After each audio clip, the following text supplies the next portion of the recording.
Hi, I'm Kagure Kabue. I'm from Kenya originally, but I live in San Francisco now. I have darkly pigmented skin, and I lived in an area that had a high prevalence for sickle cell anemia. Well, we're really happy that you are interviewing with us for the class today. You get to talk to us about two traits and two different lessons for us. And one of the first traits we learned about is skin pigmentation, and that the idea that everyone originally all humans had darkly pigmented skin, and then as we migrated out of Africa, we went to various locations, and because we needed more sunlight in our skin and the melanin was keeping it out, that many people started getting mutations that made them lose melanin pigment in their skin. Um, so the fact that you're from Kenya, right, brings us back to our ancestral origins. All humans originated originally in Africa, and there are some great fossils, amazing fossils in Kenya in particular. And so a lot of human history really originated in sort of that region. I just wanted to, can you tell us a little bit about Kenya for those of us who've never visited, or sorry, I should say, for anybody who's never been to Kenya, what's Kenya like? Is it hot? Is it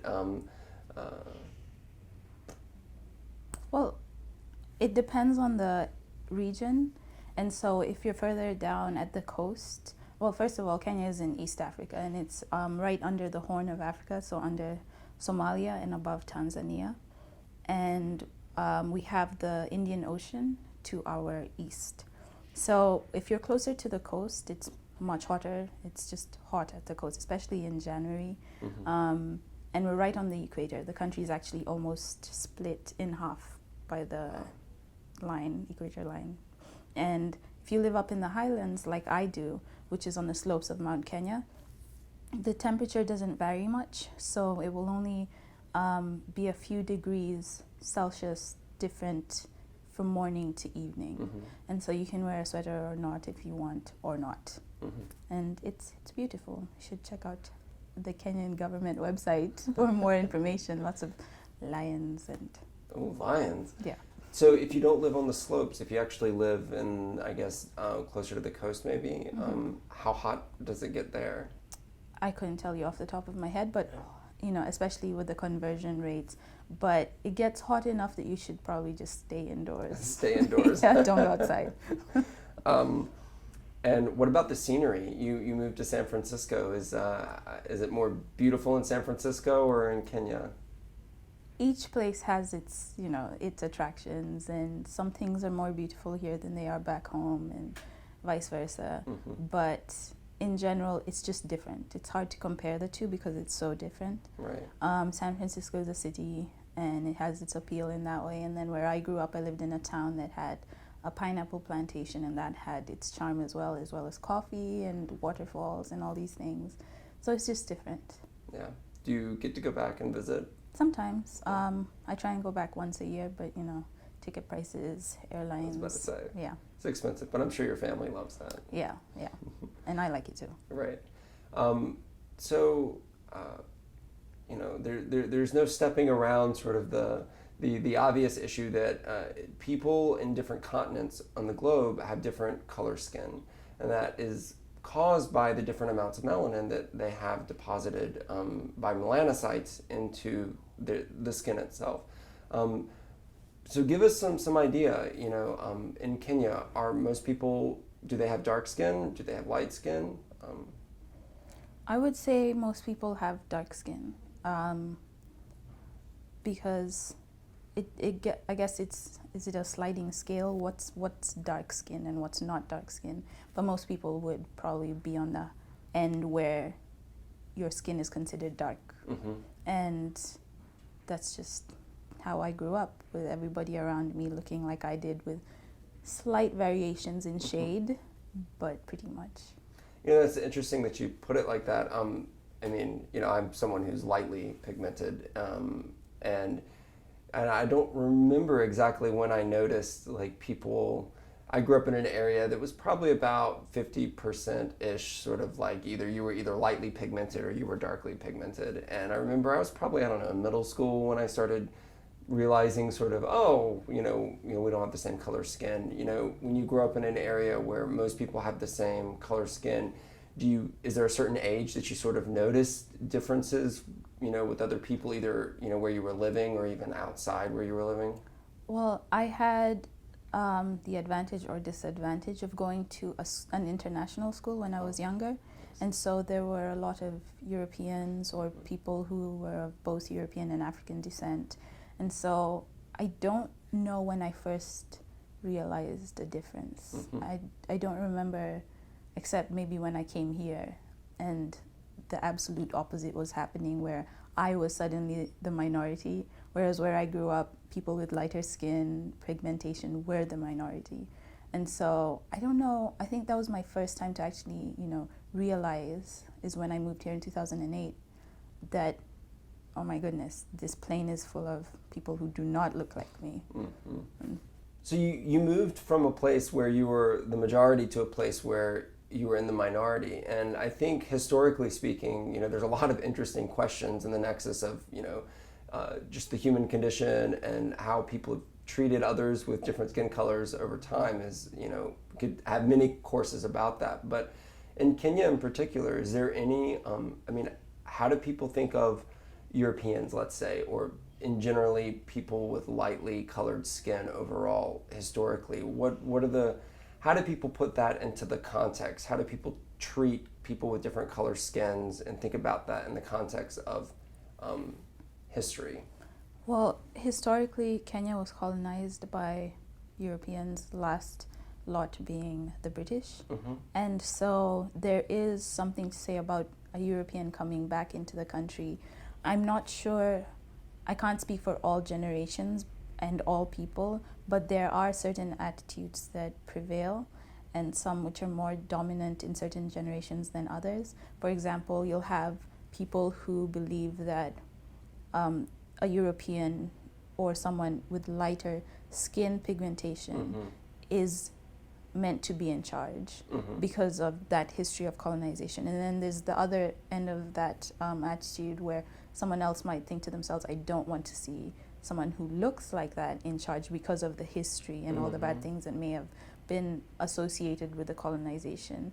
And then there's people outside of the country who look to a country like Kenya and say, we need a European or an outside force to act as the face of the country to show that it can be run well, because there's histories of violence and corruption and all these other things in Africa in general.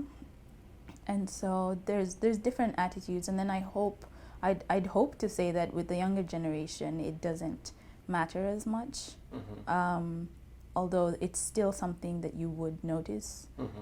And an education from another country is usually considered something of value, but that may not be a skin pigmentation thing. For example, myself getting an education here and then going back there would hopefully give me a leg up, and that's the idea behind it. But then there's also the idea of myself and someone with lighter skin pigmentation of European descent having the same education or the same exact background as I did growing up in Kenya, coming here, going back there. It's like who would get the job and why? And in that case, there's the idea of this person with lighter skin pigmentation might get that job that I'm vying for because they would act as a better face to someone outside the country who might look in and see, oh, we can use this person to represent what we want. I see. Wow, that's complicated. But that's just one of the things that could happen. There's so many attitudes and so many other things that could or could not happen. Right. It seems that skin color is such an easy trait for people to latch onto. Right. And they associate lots of other things with it. And historically, I think this is Right. has always been true. Do you think that, in general, and you can speak from your perspective growing up in Kenya or even from your experience in San Francisco, do you think, your generation or the current generation's perspective on skin color is different from past generations in a better or worse way? I think it's better, but it's also very complicated because there's that sort of love-hate relationship that comes with a country or a people who've been enslaved or colonized, where you end up either identifying, because you connect those two traits. You'll connect the wealth and the success to the skin pigmentation. And so I hope to think that in a reverse situation where skin pigmentation, someone with darker skin pigmentation had colonized a country that was full of, like, an African person had gone, Shaka Zulu went to, I don't know, Britain or something and colonized them, that the opposite would happen and everyone would be outside trying to tan. And I don't know if that would happen, but, you know, I like to think that that's how this is broken down. It's not because one is better or worse than the other. It's just historically there has been a correlation or a connection between these two. And so people tend to identify one with success and one with failure. It just so happens that that's how it went down at this period in history. I really like that thought experiment. That's a really good thought experiment to do. Right. Even within Kenya, you know, growing up, you said most people have darker skin. You know, do people still distinguish? Obviously, you said too, it's a spectrum. I mean, do people still distinguish culturally, you know, between a really darker skinned person versus a maybe not as dark skinned person? Right. Well, people do, because we have many tribes in Kenya, and certain tribes will have certain features that are more prevalent in their tribe.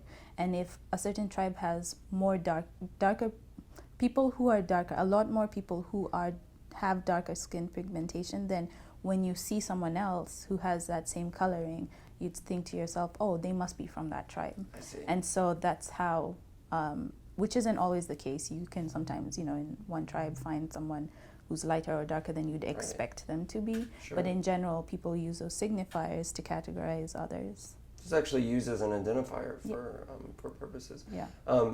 Even though there aren't as, you know, there's not as big a difference in the spectrum between, let's say, me and you on the color or pigmentation spectrum, we could be treated very differently, as you said, you know, by different people in different cultures or different backgrounds. Just because of that, do people treat people differently in Kenya too? Even though, you know, there's not maybe as much of a difference in skin color, is there still that kind of, even I guess we should say, discrimination that happens even based on more subtle changes? Yes, sort of. It's not blatant I don't think it would be discrimination. I think it would be because certain people associate these traits with positive things or negative things. And so if I personally thought to myself, oh, that person has all these identifiers, they have lighter skin pigmentation, they have hair that's a little bit straighter, then I think to myself, oh, they must be from the northeastern part of Kenya because they have Somali blood in them or something like that. And then from there, after having identified them with a certain tribe or a certain group of people, then personally, what do I think of those people? And so if I thought to myself, oh, I love Somali people, then I would try and make friends with that person versus maybe someone else who's like, oh, I can't stand them, and then, you know, whatever happens from then on. So at that point, it depends on what the attitude is of the person or of the people in a certain area towards others at that point in time. Sure. And actually, it's really interesting you say it like that. I mean, when you move to San Francisco and you see, you know, okay, now you're part of a minority group, and do people, you know, use skin color in the same way as far as signifiers in the San Francisco area? I mean, you know, in the same way that you say, I mean, where you're from, you can use it as like an indicator of, you know, maybe what region an individual's from. Do you find that people do the same thing in San Francisco, or do they, or not? I'm surprisingly oblivious to it. Like, I think because I've grown up being used to not having to think about whether I was the only person who looked the way I look in a room, I tend to do the same thing here. I'll walk in somewhere and think to myself, oh, why are they looking at me? I must have something in my hair, something in my teeth. I should have brushed my teeth before I left the house. Right. I don't think to myself, oh my goodness, I'm the only person in here who has darker skin pigmentation. Yeah. And so it takes me a while. And so I don't know. I have no idea. Yeah. Someone else would have to watch. Do you think of skin pigmentation or skin color as a positive or a negative trait? I don't think of skin pigmentation as a negative or a positive thing. It does have its advantages in some situations.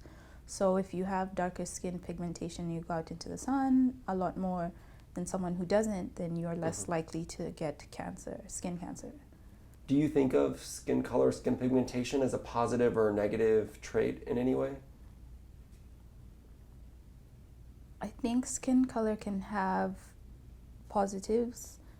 I don't think of it as negative or positive specifically, but I do know that when I go out in the sun, I have the advantage of not burning, or I know that I'm less likely to get skin cancer than someone with lighter skin pigmentation. But on the other side, I do know that you do need the sun in order for your body to produce vitamin D. And in that case, if you have a higher skin, you have darker skin pigmentation, then you're more likely to not have the ability to produce enough vitamin D. Right, exactly. And I know that there are some people who actually have to take vitamin D supplements, or they have to actually be told to go out into the sun more to get enough sunlight, so that they can make enough vitamin D. And that's even true for light-skinned people too sometimes, who, if you don't get out in the sun enough, I believe even on ships when people crossed the Atlantic in the 1600s, that was the thing, right? They stayed if you didn't get enough sunlight. They call it scurvy, right? It's a vitamin D deficiency. Right.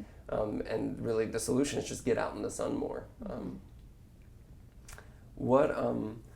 Are there any other, is there any other positive or negative aspect? Do you think other people look at skin color or skin pigmentation as a positive or a negative trait? Maybe not so much from the biological side, but from even a social perspective? Yeah, definitely. There are people who think that their skin pigmentation is a positive thing or a negative thing, whereas if you're ostracized or you're discriminated against for the color of your skin, then you might start to think that it's a negative thing, whereas if it's helping you in life in general, then you'll think it's a positive thing. So depending on whether, if I'm making it in life, so to speak, because of the color of my skin, then I'm going to be very happy with my skin pigmentation, versus if it's the thing that's causing other people to react negatively towards me, and that's a social thing, then I'm going to start to hate the color of the skin, which is terrible because it's a genetic trait that has nothing to do with who I am on the inside. Yeah, I completely understand that.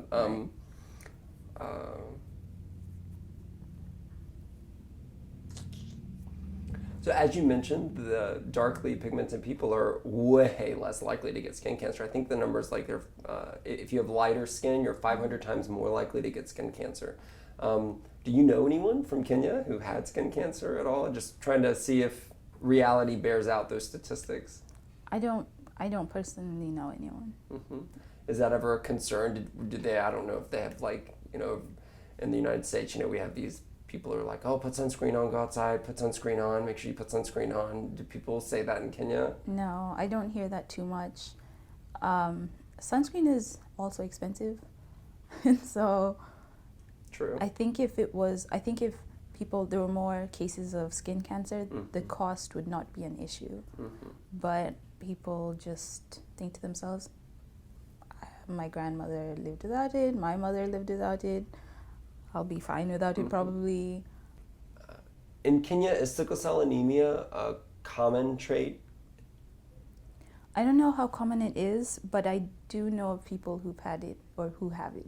Yeah, what are the symptoms of sickle cell anemia, or what was it like for those people that you know of who've had it? It was something I didn't know was happening until they told me themselves. With one person, I always thought to myself that she looked a little sickly sometimes, but I just thought that maybe she had a cold. But it turns out that she had or has sickle cell anemia. Is it a big deal? I mean, does it seriously affect their lives? I'm not sure. I'm not sure if it does. I would imagine it does, but she was very private with it, and so I don't know how much it affected her. All in all, she seemed to function normally. Or, she would show up to class and go through everything that we would go through, and then I'd think to myself, oh, she's sick again. Is anyone, no one in your family, though, has ever been affected by sickle cell anemia? that you know of? No, not in my family. Do you know if you're a carrier for sickle cell anemia? I do know that, and I'm not. That's great. Right. Does that factor into any people's decisions about children? Do people worry about that, having sickle cell anemia? I would imagine that in a family where it was common, where it had been running through the family, that they might consider it. But I've never heard of people getting that test, because with some people they know it's not. It's more common in some tribes than it is in others. Mm-hmm. And so I think in a tribe like mine, where it rarely happens, I don't see why. I don't think they'd factor in sickle cell anemia, or whether they were carriers or not, into who they would marry.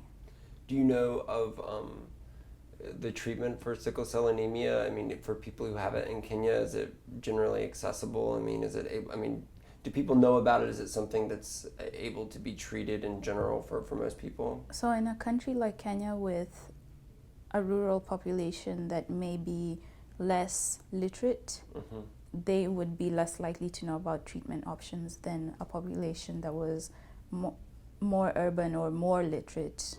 Not necessarily the same thing, but more literate. They would know more and would have access to treatment. So it depends on the region as well. Kagure, why is sickle cell anemia endemic to regions like Kenya and in Africa? I think it's something that developed in order to I think it's something that developed as your body's response, or our body's response, to fight or stave off malaria.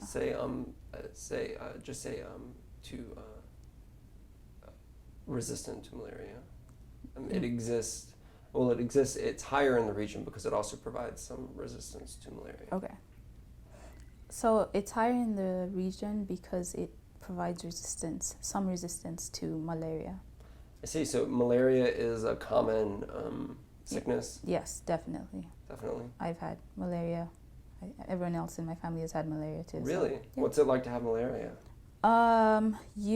Malaria is like the flu. I've never had the flu, but from what people describe the flu as, you get dizzy, you get nauseous, you get achy joints. When I had malaria, I remember being very dizzy enough that the floor seemed very far away and like it was teetering. And you're just kind of out of it. You get a fever, the usual. And how does malaria spread? We'll wrap up our conversation of skin pigmentation. And what I want to do is just give you an opportunity to tell us anything you might want to share. A lot of people think differently about skin color. Some people it's a big deal, other people it's not a big deal. If you could give advice or just say anything speaking to that idea in people about whether or not skin color is a big deal or not, what would you say, or what advice would you give? I think the advice I'd give is that it shouldn't matter. It would be naive of me to say that you should ignore it because others are not ignoring it. And so you should be aware of how others will treat you, but all in all, it doesn't change who you are on the inside. It's a genetic trait that simply dictates what the color of your skin, and so after that, it may have its biological advantages or disadvantages, but in the end, it doesn't. Your skin color is not your ethnicity. It isn't your race. Race is a social construct, and so it doesn't change who you are on the inside. It really shouldn't matter. And it would be great to say that it doesn't matter, but to some it does. My advice would be to be who you are. I mean, nobody cares. To be who you are.